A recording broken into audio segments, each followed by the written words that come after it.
Good evening, everyone. It looks like we still have a few folks trickling in, so we will get started here shortly.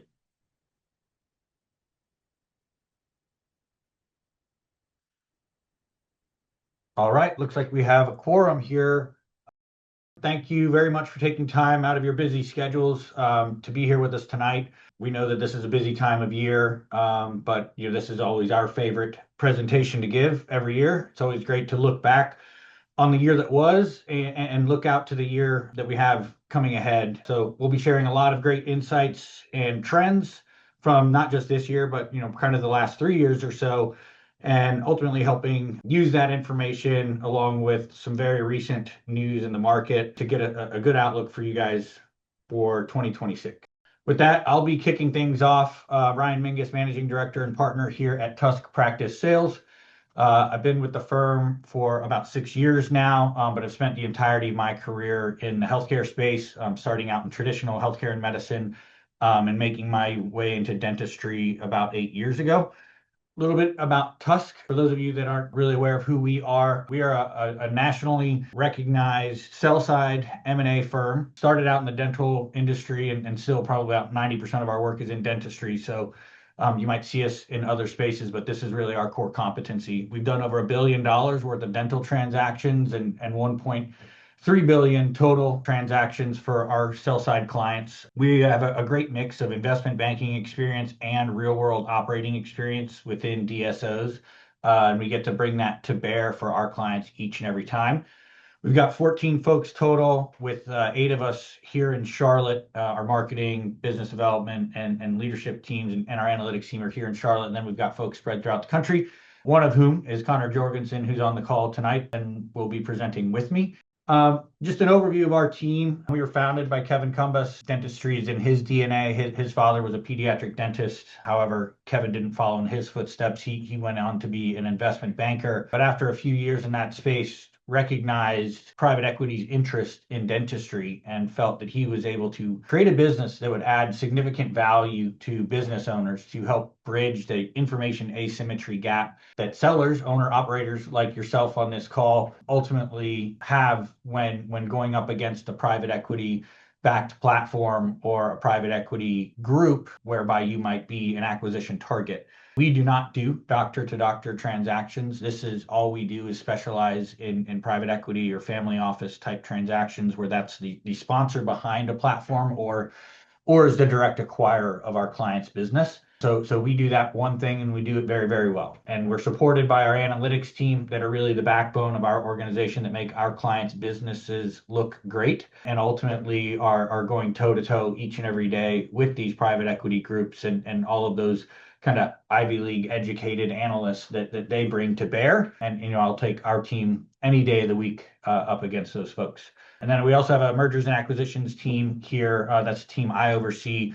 Our responsibility is taking our clients through a marketed process to create a highly competitive environment and bring the spectrum of the landscape of the buyers to bear each and every time for our clients. It's an arduous process, but they're highly specialized in what they do, and we're very acutely aware of what's going on the buy side because that's all we do each and every day. So I think I always like to start out, or recently I'd like to start out with a little bit of just kind of overview of why private equity is interested in healthcare at all. I think it's important for you guys to understand why they're interested and what their goals are as you're trying to put yourself in a position to maximize an outcome for you when you go to sell, if you decide to go down this pathway. So first and foremost, what are the attractive qualities of dentistry and private equity? First and foremost, it's a fragmented market. I had the opportunity to work within Align Technology as a management consultant, and the CEO, Joe Hogan, always referred to dentistry as the last cottage industry. And I think that's very true relative to the rest of healthcare. It's kind of the last industry or sector of healthcare to consolidate. So that certainly is a big check mark. Additionally, they look for areas where there are high barriers of entry. So you guys require high level degrees of education. It's also a highly regulated environment, and it's semi, if not very, capital intensive, depending on the type of practice you're ultimately building. So all of these high barriers of entry create an opportunity for them to come in. And once they're in, they're a little bit insulated from certain competitors. Additionally, they look for high margin, recession resistant businesses. This ultimately is an assessment of risk. They want lower risk assets, cash producing assets, and dentistry has that in spades. In every single recession, dentistry has done very well. And in fact, the M&A activity coming out of a recession is always much higher in dentistry than probably most other industries. Additionally, most of the market is not optimized from an operational or marketing or technology perspective. You might not have the latest and greatest technology because the spend that is required of it in order to keep up to date each and every time. Additionally, marketing is a very, very difficult thing to measure, and it's hard to find folks that are specialized in that, especially when you're talking about local level marketing. Somebody that has the caliber, the pedigree to deliver for you. And then additionally, operations, most of the time the dentist, the owner is, also doing operations, and it's hard to do both things really well, both be a clinician and an operator. And their goal is to start by, they have an investment thesis and they go out to raise capital from family offices, endowment funds, pension funds, or high net worth individuals. So once they raise a couple $100 million based on their investment thesis, then they want to enter into a fragmented market to create value through scale. So they begin with buying an initial quote platform. What does that mean? That means it's one business that has substantial size and scale and sophistication that they feel that they could double or triple in a 5-year period. They usually need about $3 million to start with of EBITDA. So not all of our clients qualify to be a platform investment, but many do. And we take folks through that process and through our time at TUSK each and every year, with the exception of this year will be our first year. We have created at least 2, and in some cases 5 new DSOs in a given year, whereby our clients were that platform investment for a private equity group to start a platform. Then they want to grow aggressively through acquisitions, talking 13 to 20% annually, grow the business. And recently, there's been kind of less focus on acquisition, more focus on organic growth, which has been interesting and hopefully good long term for the market. But everybody needs to ultimately get back to M&A because that's the core thesis of how private equity ultimately operates. Then once they've kind of reached critical mass, they want to centralize applicable services, reduce expenses through purchasing power, leverage technology and operational excellence to improve margin. And then they want to iterate, refine, and dress up before they go to market. So this is what we're advising a lot of folks that start talking to us about is really step 5. We give them an assessment of their business today, but then we can give them some marching orders on, how they can iterate on their business between now and the time that they ultimately go to market to set themselves up for success and the greatest possible outcome from a valuation perspective. But they want to do this and produce a 2 to 4x return to their LPs or all those folks that they raised money from. And additionally, partner doctors, that initial platform, that the doctors that were part of that group, they get to share in that same level of really high returns. Granted, they had to take a risk of being a new platform and starting new business and trusting their business with this private equity group. But the other doctors that partner along the way should receive meaningful upside as well, depending on when they entered and relative to the recapitalization event. And then this is kind of a visual of that. So, year 1 on the left side of this graph is, the initial acquisition on the far left. And then they, through the platform launch, they start acquiring pretty rapidly. And then in the middle section there is really the professionalization. That's when they start integrating those areas that are going to improve profit margin and really start to make a true business out of it rather than just an aggregation of offices.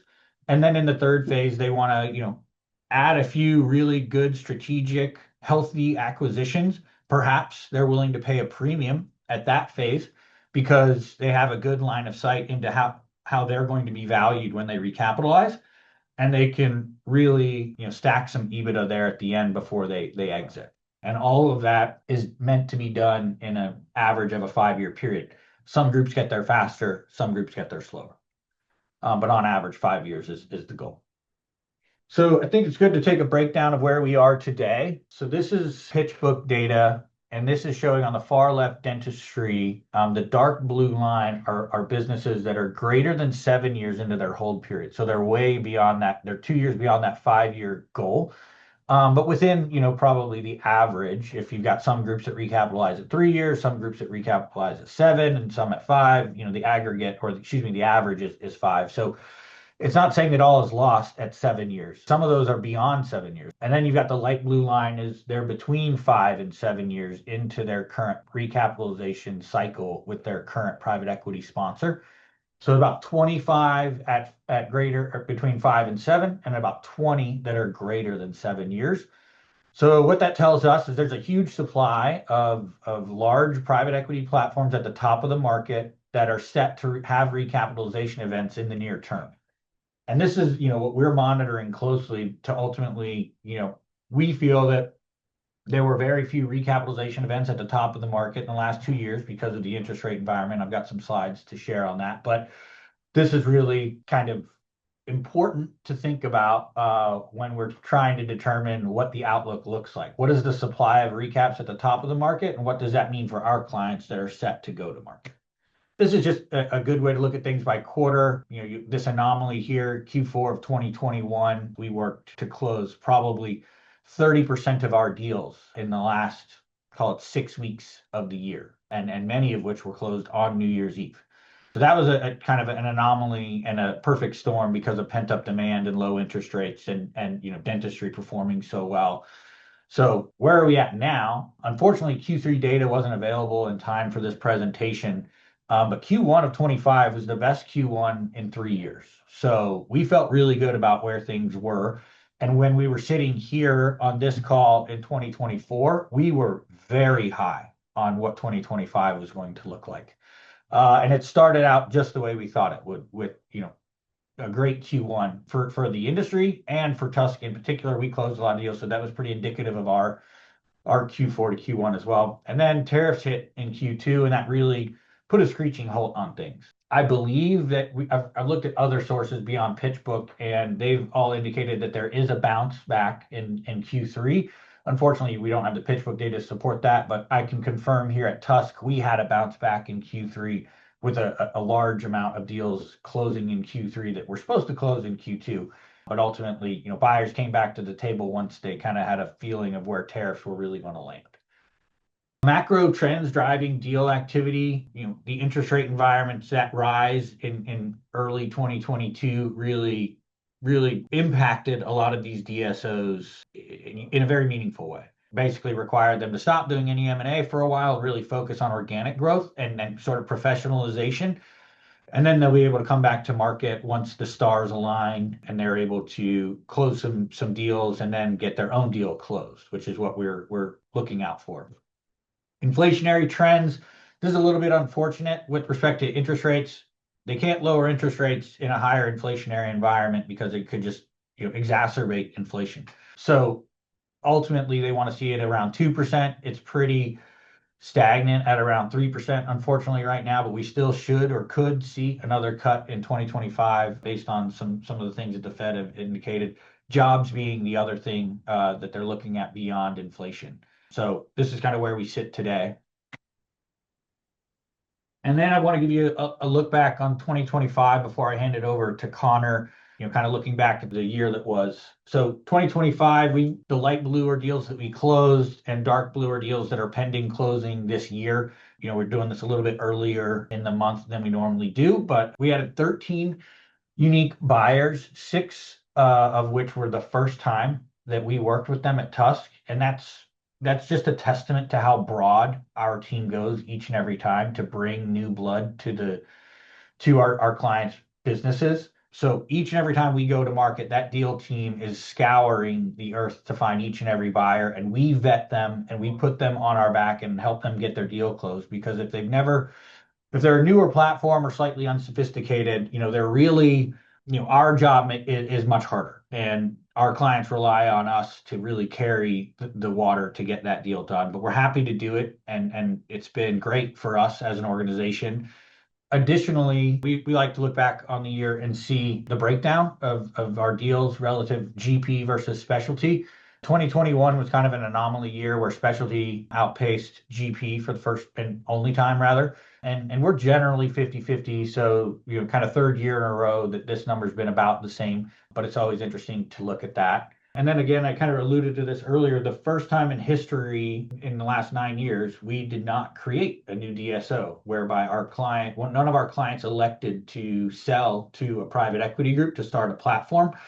We had at least a handful of clients that were greater than $3 million of EBITDA, some upwards of $6 million of EBITDA that we took to market and got deals done, but they did not elect to go with a private equity group. That could have just been seller preference. But I will say private equity in general, the offers they were putting out in this environment, especially after Q2 when the tariffs were announced, really, they weren't as plentiful and aggressive as they were in, kind of the end of 2024.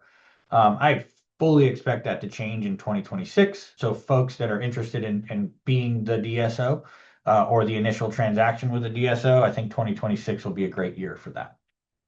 We were talking about the pending recapitalization events that we have out there, that 44 or so number that are greater than 5 years into their hold period. There were several actual recapitalization events that happened. So you've got Lone Peak, MB2, Smile Partners, Riccobini and Associates, Platinum Dental Services, Dental Corp of Canada. Kind of stop on that one. Dental Corp of Canada was a publicly traded DSO on the Toronto Stock Exchange, and they actually were taken back private just about a month ago. Talked to some doctors up there, and they seem to be happy with it. So that was interesting. We saw Park Dental go public on the NASDAQ. And, so now we've got a publicly traded dental platform again in the United States. It's not the first time. DCA was publicly traded at one point, and several others have been publicly traded over the years. So it's not the first time, but it's definitely the first time in a long time. So super interesting and really excited to see how that plays out between now and the end of the year, and then ultimately how that might impact some other DSOs exit strategy going forward. Then Smile Design is worth calling out. They were actually acquired by Heartland. So that was a 60 location group that Heartland acquired. So we're kind of far enough along in dentistry that you're going to start seeing strategics acquire strategics at a higher clip. It's happened over the years, but I expect that to actually ramp up. And then we've got three pending recaps. Either maybe one of them, perhaps two of them could get done by the end of this year, and then if not, early Q1 of next year. So really interested to see how those come out. And as we are talking with our clients, we're able to give them a behind the scenes look on all of these deals based on our experience and kind of connections to all of these deals. And then quickly want to just hit on what the market trends were in 2025. So multiples stayed pretty consistent, not just this year, but kind of the year before as well. So once interest rates started rising, we're starting to see a little bit of an easing on cash to equity allocations. When interest rates were at their height, people were really buyers were not able to put as much cash forward as they normally would like to. And then the spread between offers, that is, if we have 4 offers on any given deal or 4 highly competitive offers, the spread between the highest and the lowest offer has never been wider. In 2022, 21, 2019, we really saw all of the offers coming in kind of one on top of the other with respect to valuation. And now we're seeing a wider range because these interest rates affected every group differently. Some groups, if they had really favorable rates locked in, they're able to still put really aggressive offers. But others that might have had a variable rate aren't able to put the same offers forward. Buyer scrutiny, this is really, I think, an overall good thing for the market, but buyers are really taking a much deeper look into company operations when they're acquiring businesses and making sure that this is going to fit well into our organization. And they do more diligence to make sure that they don't get bit or swallow a poison pill. So, provider risk, employment terms, the geography of the practices and how they fit into their business, the growth opportunities that exist in the business today, and how easily obtained are those in my hands as the buyer. And then integration strategy with acquisitions and what are the synergies with the surrounding practices? Is this, a 1 + 1 = 3 scenario? And DSOs are really prioritizing or, risk mitigation over upside opportunities. And then before I hand it off to Connor, I'll just kind of give my takeaways and outlook. But the fact pattern is pretty clear that buyers are retooling their M&A teams. We just got a call from two groups this week saying, "Hey, I'm the new VP of Business Development or Chief Growth Officer at this DSO. I know we've worked with you in the past. I know we haven't had any deals done in the recent years, but I've been hired to pick things up." So that's great. Recruiters are calling us for leads on new talent. "Hey, do you know anybody that's looking? I've got three DSOs that have given me mandates." That's all great news for sellers in 2026. And then platforms need to acquire to hit their goals. You saw the visual out there. They have to grow through M&A in order to achieve their growth targets. And although they were dormant for the last 2 years, they have to sprint to the finish line before they get to market. There is some pressure from Washington to lower the Fed rate, and hopefully we get one more this year, which would be excellent. And then there were more recaps in 25 than all of 24, year to date 25 than all of 24. Granted, they've been a little bit smaller, but it's just great news. We're trending up and to the right with respect to volume. And then several buyers have indicated that there aren't enough high quality assets in their pipeline to meet their Q1 targets. What that tells me is we're now finally starting to get to a scenario where the supply of quality assets is lower than it's ever been, and you've got more buyers coming back to market, which is a recipe for a high supply of eager buyers and a low supply of high quality assets, which means that's a seller's market for the first time in 2 years, which hopefully will continue on, but will bear out in 2026 because that's what the tea leaves are reading as we sit here, in the first week of December. And then the outlook, it feels like we're at the bottom of the down cycle, the macro environment that is. Dentistry's been pretty, I guess, insulated relative to a lot of other industries. But at TUSK, we've been thankful to be growing our business, even though as the broader M&A environment has taken a downturn, and dentistry as a whole has probably been less impacted than some other healthcare sectors with respect to M&A. So we haven't felt the down cycle quite as much as others, but as a general rule, it's been a macro down cycle with M&A and healthcare. And we feel that we're at the bottom.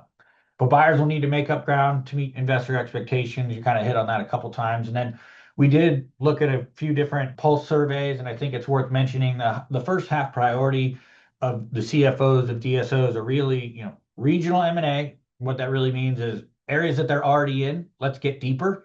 Bolt-on acquisitions, what are some really easy wins that we can just add on that are going to be value add? Maybe that's dropping a specialty into a market where we have a bunch of GP.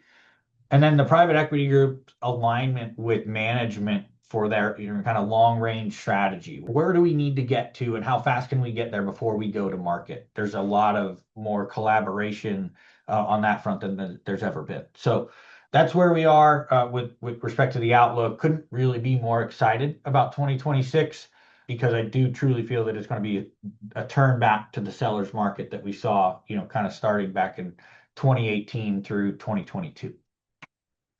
But with that, I'm going to hand it off to Connor.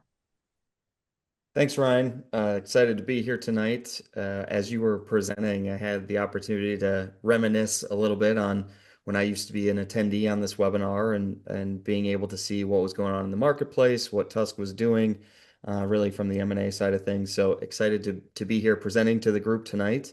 And looking forward to getting into really what's going on in the marketplace from a private practice perspective that's driving the DSO consolidation, but also for doctors on the call here on how you can best position yourself, but also protect yourself in a potential transaction moving forward into 2026. So I've been in the dental industry for 15 years now. Originally started at Patterson Dental, had a variety of different roles, really focused on operational improvements with a variety of different positions. At one point, I had a $55 million P&L and managed 50 employees. And so the folks on the call here that have large teams and can understand the stress and frustration of managing a large team, I hear you. I feel you. I lived it. It certainly is not easy. My last role at Patterson, I was actually working in special markets where I was negotiating with some of the largest DSOs in the country and then had an opportunity to move on to a new and emerging group based out of Scottsdale, where I was supporting the M&A and business development efforts. When I joined, we had about 25 locations, and when I left, we were closer to 85 locations. So really rapid growth from an acquisition perspective, but had a great opportunity to see a variety of different practices and also, intimately understand again how buyers operate, how they think, how they're looking at transactions and opportunities specifically. And then about 2.5 years ago, I had the opportunity to come on board here at TUSK. My role is primarily educationally focused, where I work with doctors every day to understand their business, understand their goals, the transition opportunity, help them understand if there's improvements that they could make in their practice for an eventual exit, but also what's going on in the DSO space, give clarity, give guidance, again, educate so that they can make the most educated decision on, monetizing their life's work. So I think it's important to first understand really where the overall market is going in dentistry. So right here you see a graph that is showing the market cap size from 2024 at about $164 billion, and it's projected to be closer to $270 billion by the end of 2034. So that's an overall market growth of about 4.5% compound annual growth rate. But when you look at the DSO market itself, it's actually projected to grow almost 18% annually, compound annual growth rate year over year. So when you look at 2034, the DSO space specifically is trending to be almost $200 billion, where the dental market itself is $270 billion. So there is certainly rapid growth in the DSO market and the market size, where there's a much more standard growth or smaller growth rate in the overall dental space itself. And really, there's a variety of factors that are driving this. And I think the first one being is the practice ownership rate over time. So this information came from the ADA HPI information here in August, and you're seeing significant downward trends of doctors that are having ownership in their practices. Now, not to say that private practice ownership is a dying situation. I always think that there is absolutely a great pathway forward and a great opportunity for doctors to be independent owners and entrepreneurs in their practice. But the data is showing pretty significant downward trends of ownership. So starting out with doctors who are under 35, 20 years ago, almost 25%, so a quarter of the market of those doctors were private practice owners. And you fast forward to today, less than 10% of doctors under 30 are actually owners in their practice. But then the biggest skewing number is the doctors who are between 30 and 34 years old. So 20 years ago, about half of that age group and that demographic were private practice owners. And in today's market, only 32% of those doctors are private practice owners. So we're seeing a significant trend downward on private practice ownership over time. Again, still think that there is a healthy market for private practice ownership, but you're seeing a variety of different reasons as to why some of these doctors either A, are not pursuing to acquire a practice, or maybe it's delaying their acquisition into later into their career. So one of the first factors of really the delay or prevention of private practice ownership is the expensive dental school. At the end of the day, when you look at the last 8 years or so, a resident and non-resident tuition is growing rapidly, where a non-resident expense for tuition annually has increased 26.5%, and for residents, it's grown 18%. So as you see tuition continue to rise and student debt continue to rise, some of these doctors are less likely to become private practice owners because they have three, four, $500,000 of debt coming out of dental school. And then not to mention having to take another loan for $1 million or $1.5 million to come in and acquire a practice as well. It just becomes really challenging situation financially for some of these doctors to pursue private practice acquisition. Then the next aspect is the demographic of doctors that are coming out of dental school and in the workforce today. So in 2024, we saw the first time that female dentists were the majority of graduating dentists out of dental school. But that obviously is growing in a trend in the actual workforce itself, where in today's market, almost 40% of the dentists are female and a little over 60% are male dentists, which when you look at statistics, female dentists typically are not ones that are pursuing private practice ownership as well. Again, I still think that there's certainly opportunity to improve those numbers, but just statistically speaking, they typically are not ones to pursue private practice ownership, which again is skewing those numbers downward in ownership and acquisition moving forward. Then I think one of the biggest trends that we have seen is the actual income of dentists in today's market. So this graph from the ADA shows a GP's income from 2010 all the way to 2024, and it has slowly been declining over time. When you look at from, COVID through today, you're seeing a rapid downward from about averaging $250,000 in income to just north of $207,000 annually. We consider this the fiscal squeeze, you could call it, because in today's market, you are spending more time working in your business and working on your business from an administrative standpoint, but also the cost of doing business has increased as well. So you are seeing more and more expenses in your practice continue to rise, but you're also seeing payer rates either plateauing, staying, stagnant, or maybe declining, or maybe increasing slightly. But you, as the dentist and the owner in the practice, are the one that's really being squeezed in the financial burden of owning and operating the practice, which can be a very challenging situation, obviously, for you, as you used to be making significantly more, but you feel like you're working even harder in your business, but you're making less. And there's a statistic that came out from the ADA that doctors have doubled the time that they are working on their business. So when I say on your business, I'm talking about administrative aspects, whether it's marketing, recruiting, payroll, you name it, any of the non-clinical aspects going on in the practice. Since 2010, doctors have actually doubled their hours working non-clinically, which again makes you feel like you're working harder than ever, and unfortunately feeling like you're making less money than you have in the past, which the numbers are showing. Next is the practice modality. So this has really changed over time on how doctors are actually practicing within the offices and within the practices themselves. So in today's market, 2/3 of dentists are actually working in some type of group setting. And when I say group setting, I'm talking about, single location with multiple doctors or multiple locations. But we're really seeing a trend and an upwards trend of doctors wanting to work in a again, collaborative environment with more doctors, more locations, where only 34% of doctors today are solo practitioners. And I'll get to some more information on the age demographic of those doctors, but there's a significant trend of doctors wanting, again, to work in a more collaborative environment with peers, multiple doctors, they can work together. And in today's market, about 17% of doctors are affiliated with private equity-backed DSOs, but 28%, so almost 30% of the market of dentists are actually in some form of multi-site group practice. So this could be 5 locations, it could be 50 locations, but that again is really trending upward because of what doctors are looking for in a working environment.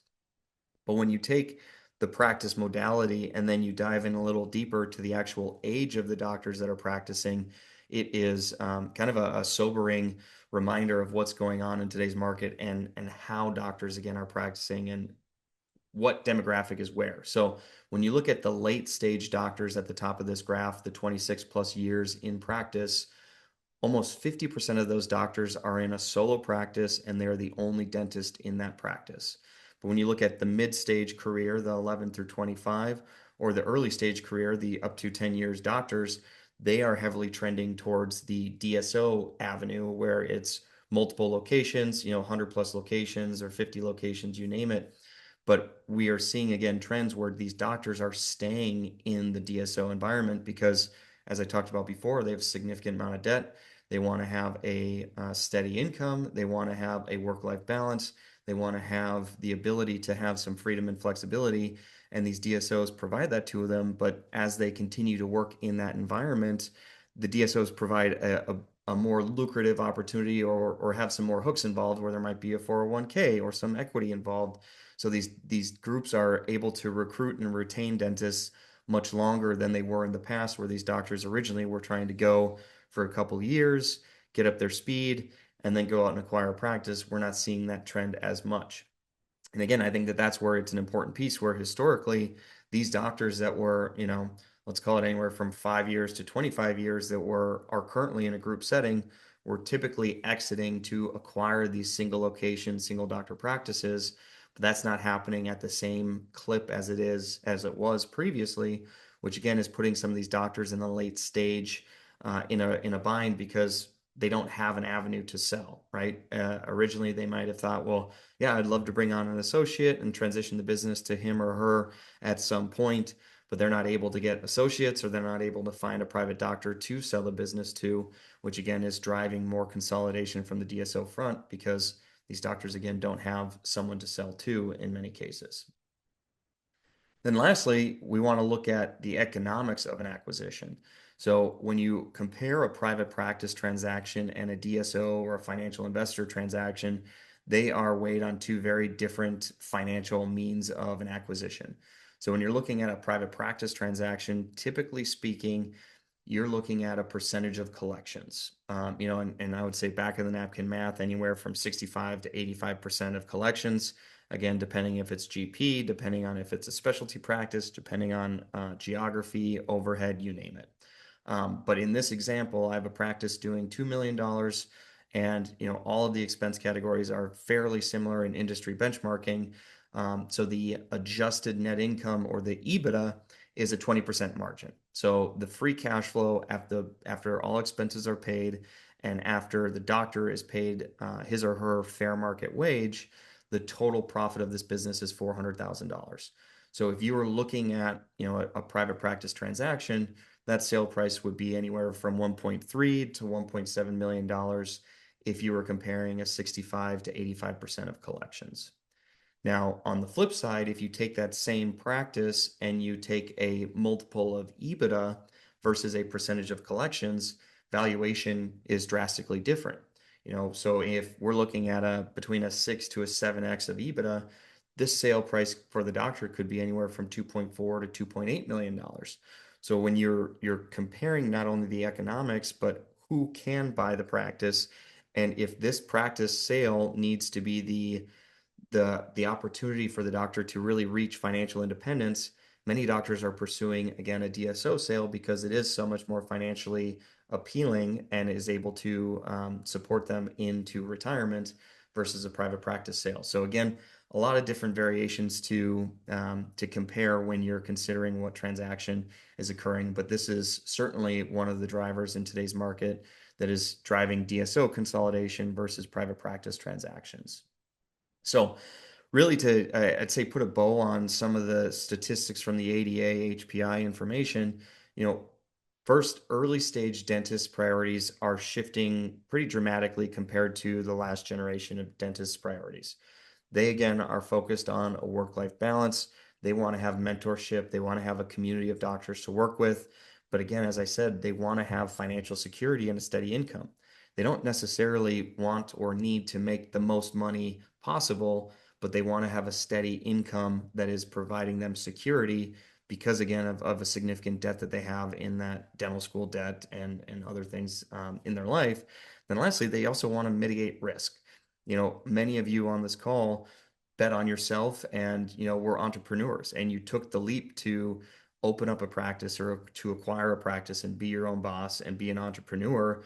And in today's new generation of dentists, not to say that all of them are not entrepreneurs, there are still a variety of very entrepreneurial spirited dentists, but many of them want to mitigate their risk and they want to come in, do dentistry, focus on the clinical aspect and go home and have, again, a work-life balance that is mitigating their risk at the end of the day. So not to say, again, that these doctors are never going to be practice owners. I want to be abundantly clear on that. There, again, is still a great opportunity in the market for doctors to have a great living, a great outcome, and a great income in being a private practice owner. But however, what we're seeing in the marketplace and these statistics are showing us that if these doctors are pursuing a private practice acquisition, it is being farther delayed than historically speaking. So that's where doctors on the call today that might have 3, 4, 5 years left in your career, you really want to start preparing on what your next move is and ensure you decide what path you want to take to make sure you can actually transition and sell your practice in a meaningful way. So just to reiterate again, some of the factors in the market that are impacting private practice transactions, again, rising debt for students and new grads coming in, the demographic of new doctors that are entering the workforce, historically speaking, is preventing or showing signs of limited interest in acquisition. The income, again, is a big piece for a dentist that, if you're taking on the burden, the debt, the risk, but your income is lower and trending lower, that's not a very attractive position to be in.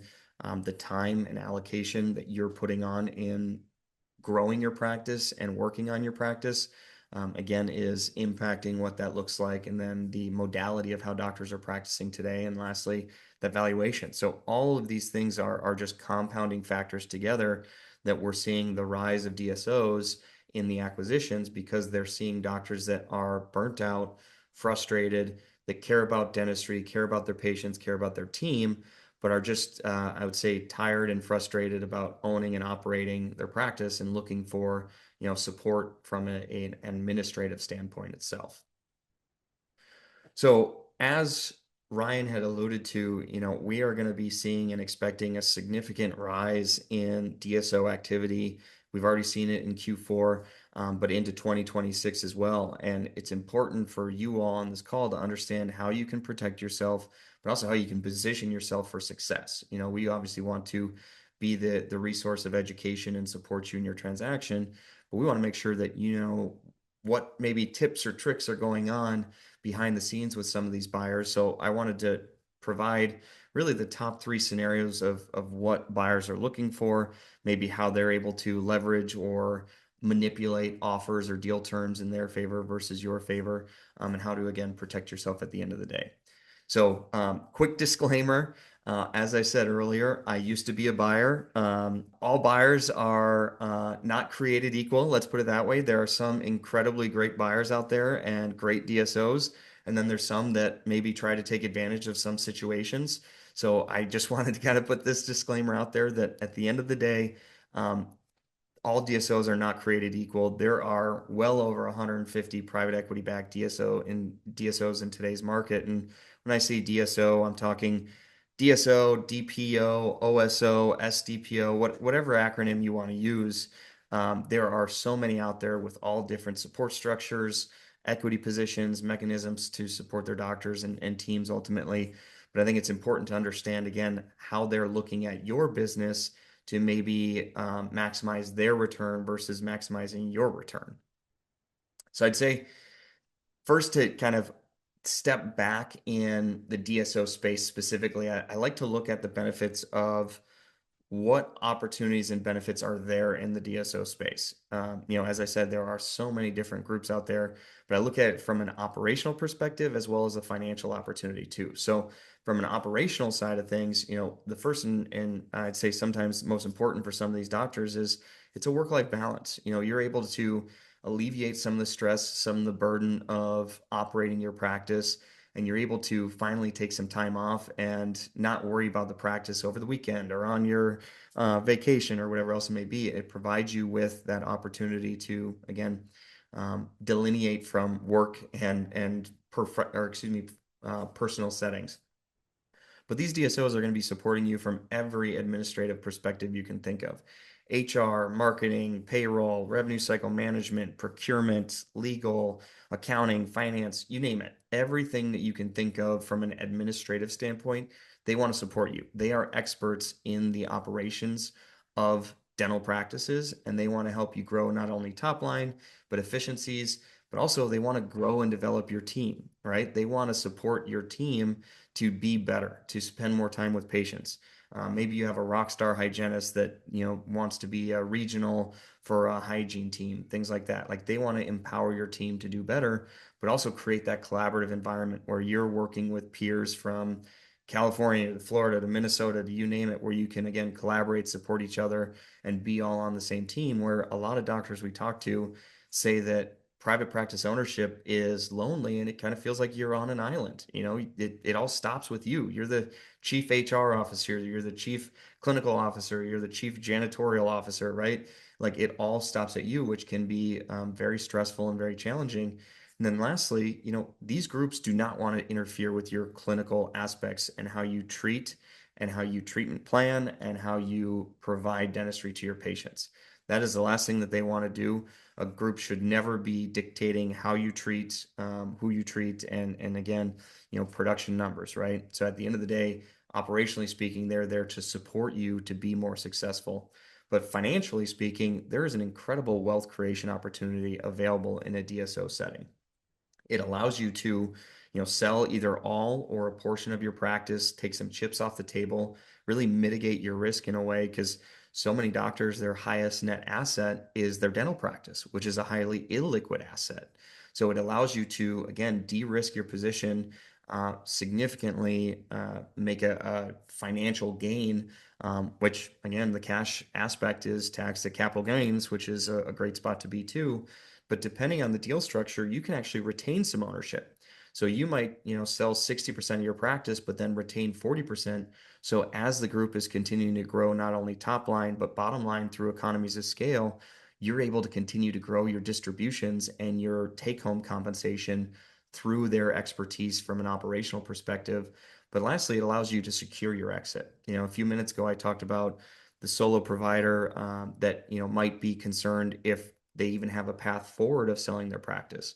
Well, if you have a group that now has allowed you to secure your exit and guaranteed your sale of your business, this again alleviates a lot of stress from many doctors because again, they're worried about, how am I going to be able to sell my practice or am I going to be able to take care of my family or whatever it may be?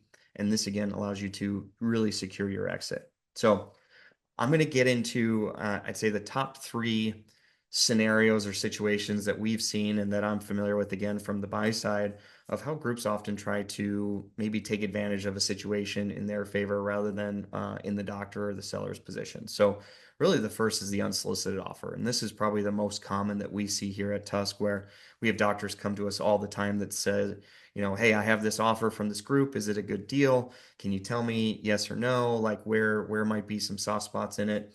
And groups will always try to prioritize unsolicited offer. At the end of the day, they want to leverage information asymmetry, as Ryan had talked about earlier. And I really consider this you bringing a knife to a gunfight.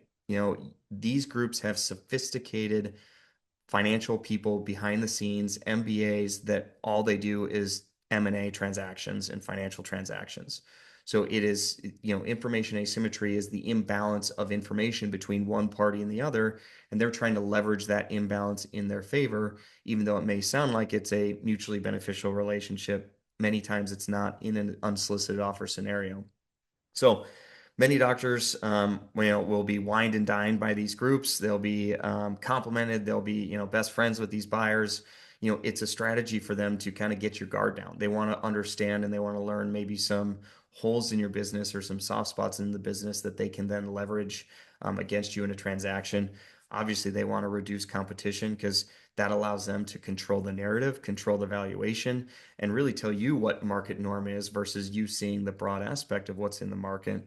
But then also, a lot of the deal terms may again appear on paper to be mutually beneficial, but it's oftentimes one-sided, where it's more risk on your plate and less risk on theirs, or more financially appealing for them than for you.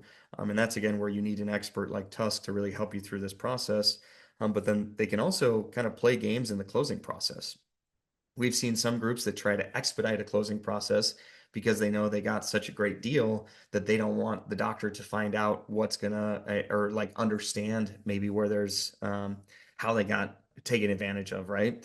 Or we've seen times where a group will actually try to delay the closing process because they know that there's going to be some drop in revenue in the business so they can retrade the deal. And then all of a sudden, what was $5 million in value might only be $4 million in value, but you're, again, emotionally, financially committed to this, and they can again delay that process based on what they see behind the scenes. And then lastly, I would say my favorite is the, our offer won't change. It's kind of the oldest trick in the book where, it doesn't matter if you bring other buyers or it doesn't matter if you hire Tusk, like our offer won't change. Well, I'd like to show a case study of a former client of Tusk that had that exact situation come up where this group had four locations, five doctors, $7 million in revenue. It was a specialty business, so really healthy margins within the practice itself. The unsolicited offer that they had received, the offer was based on a $3 million EBITDA business. They had received a 6.7x multiple.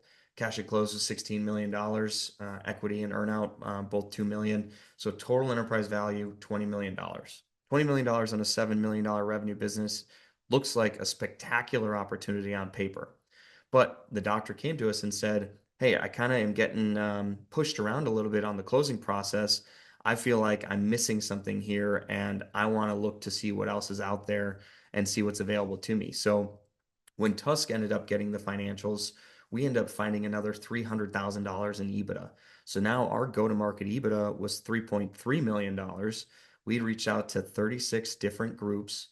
We had 12 NDAs executed for these groups to actually pursue and go through the process of a marketed sales process with Tusk. And while we had multiple IOIs and LOIs, we ended up having four final LOIs through the final process. And so one of the offers that the group had received was for $25 million.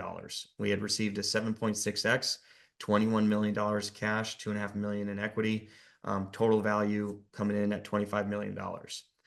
This offer came from the exact same buyer that originally offered the seller $20 million 3 months earlier. So again, when we talk about our offer won't change, it couldn't be further from the truth. Now, we had other offers, right? We had another offer that came in at an 8.5x with a total enterprise value of $28 million, which was a 40% improvement. So again, you need to be able to see all aspects of the market and really be able to drive a competitive process to ensure you've been able to maximize not only the value, but find the right cultural fit for you as well. At Tusk, we follow this very closely, and on average, we're about 40 to 50% higher than an unsolicited offer when we do represent a client. So for those that might have an offer in hand, I would certainly encourage you to have a conversation with us about what your opportunities may look like. So the next is the calculation of EBITDA. There are a variety of different ways that you can manipulate what the EBITDA calculation is. One-time pro forma expenses, personal expenses. The group wants to try to depress the EBITDA as much as possible so that, again, they're not having to pay a premium for the business. Now, I always like to remind folks that EBITDA is, again, how the transaction is valued, but EBITDA is earnings before interest, taxes, depreciation, and amortization. If you're running your EBITDA calculation, you need to make sure you're including your fair market wage as a providing clinician. So whether you're a specialist, a GP, you name it, you need to make sure that your compensation is being included in your EBITDA analysis so that, again, it's a true EBITDA analysis or an EBITDA calculation. So what are some of the ways that groups can actually look at your EBITDA and maybe manipulate it in their favor? First, the time period, right? They may be looking at a full calendar year, a 12-month period rather than a trailing 12-month period. So that's where you want to make sure that you are looking at a full 12-month, trailing 12-month, because again, if the buyer is selective in how they're selecting the timeline, that obviously can manipulate what your EBITDA calculation is. And then one-time expenses as recurring. All of you have one-time expenses in your business where it's, new carpeting in the practice, maybe you had a flood, maybe you got new chairs, you name it, right? There are so many different one-time expenses in the business that absolutely need to be added back. But many times groups will try to leverage that as a recurring expense, which absolutely could be further from the truth. And also, many times they'll include personal expenses. Many of you have personal items running through the business, which you absolutely should be taking advantage of. But, family on payroll or a car or you name it, sometimes groups will include that in your expense category, which is going to go away in a transaction. So you want to make sure that you, again, are removing all personal expenses, but sometimes you may not understand or know what they're removing from that expense category in their calculation of EBITDA, where again, you want to have someone that's on your side or a sell side advisor that is supporting you in that calculation. Then pro forma adjustments. There's always ways to adjust EBITDA from a forward-looking perspective that is going to help improve your EBITDA because, again, of those economies of scale that the group is going to be able to take advantage of, which leads into the ambiguity of some expenses. There are some groups that will, remove benefits, but then add another additional, $20,000 of benefit expense on top of what you already have because it's quote unquote part of the benefits package, but you don't really know what benefits are there. It's just a way to, again, manipulate that EBITDA or decrease your EBITDA calculation, where you need to make sure that you are crystal clear on what expenses are ongoing. And then the last two are incredibly important, one being clinical wage. We have seen where sometimes a doctor's clinical wage is artificially inflated so that the EBITDA is then deflated. So that's where we want to make sure that you and your clinical wage is truly a fair market valuation of what that looks like. But there's a variety of different ways that clinical wage can be manipulated in their favor and not in yours. And then lastly, management fees. Many joint venture groups in today's market are charging management fees for, again, the services that they're providing. But how do you negotiate those management fees in your favor? I mean, we've seen it anywhere from 5 to 10% of management fees. So obviously you want to have a negotiation of what those management fees are. We've actually seen some groups burden your business on a management fee before you even transition the business, which again is artificially deflating your EBITDA, which can be drastically lower. So again, you want to make sure that all of these pieces are really being taken care of in your favor. Then lastly, deal structure. At the end of the day, deal structure is incredibly important in the transaction value for you, not only short term, but also long term as the deal materializes and monetizes. You know, Groups are trained to mitigate risk. They want to try to put as much risk on your plate and move the risk from their plate onto yours, right? But in a mutually beneficial relationship, that's where you're typically sharing in that risk. It's sharing in the upside, sharing in the downside as well. So you want to make sure that deal structures are mutually beneficial, but not just looking like it's mutually beneficial on paper, but actually beneficial for everyone involved. So first, from a deal structure perspective, if a group is running an unsolicited process with you, they will absolutely try to have a below market transaction multiple. As I shared, sometimes we'll see transaction multiples ranging from 7 to 9x, depending on where the group is, what the EBITDA is, you name it. But many groups will lead with the lowest multiple possible that is maybe attractive to you based on a private practice transaction. The next is the cash to equity allocation, where this is critically important too, where equity value is very, very important, and it can make generational wealth for you and your family and based on the group that you're joining.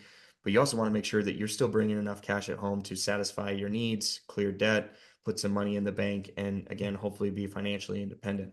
So when they can control the cash to equity allocation, again, that can put you at a disadvantage. But then that equity position, as I said, is very important. What is your share class? When can you liquidate it? At what value do you get to liquidate it? How much do you get to liquidate? All of those pieces need to be understood on the front end before you sign a letter of intent or before you join the organization so that you're abundantly clear on how you're actually going to fully monetize your business, not only again at the day of close, but when you eventually want to exit the business.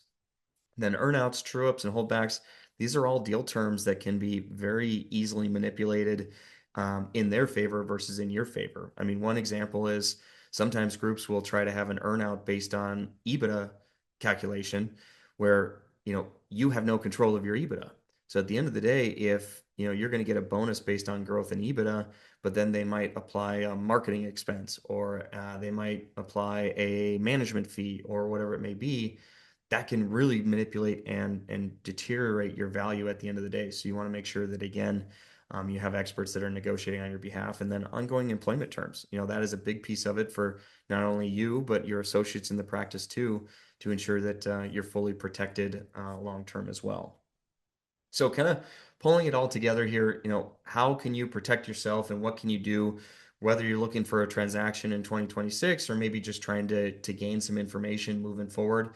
Again, educate yourself on the market. All of you are on this call for a reason. You want to learn, you want to understand what's going on.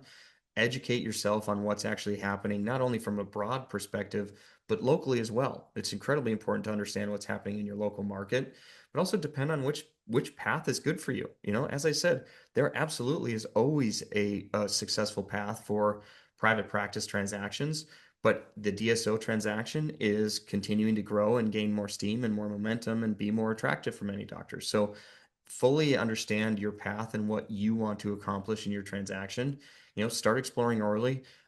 There's so many times that we have doctors that come to us and say, I'm looking to sell and exit in 12 months or 18 months. And unfortunately, I have to tell them that there's not really a great deal to be had because many of these groups want doctors to stay, 4 to 5 years to maximize value in deal terms. So really want to start exploring your process early. Make sure that your business is ready. As I said before, I work with doctors every day and have to share, like, look, you're high in this expense, or you could improve your business in X, Y, and Z fashion to be more attractive at some point. So more than happy to provide again that guidance. But run a competitive process. Like, you need to make sure you see every potential buyer, but leverage these offers against each other to maximize your outcome fully. And then engage with your trusted advisors, whether that's TUSK, whether that's your attorney, whether that's your CPA, your financial advisor. Make sure you have a team supporting you in your transaction, but you're abundantly clear in stating on what your goals are and that they're all aligned and supporting you to eventually accomplish those goals as well. Uh, so as I offered, I'll leave this QR code up here for a minute, but we would love to connect with you, provide you some insight, some guidance in not only the broader DSO market itself, but also locally. Again, we have so much experience across the US in every single state, and we would be more than happy to provide you with insight and guidance on what's happening specifically in your state or within your practice as well, on how you can maximize what your opportunity and what your transaction looks like, or what path makes the most sense for you. So with that, it actually looks like we are a little over time, so I apologize there. But thank you all for joining us this evening. If there were questions that were submitted in the chat box, we will reach out to you within 24 hours. But sincerely appreciate the opportunity, and thank you all for joining.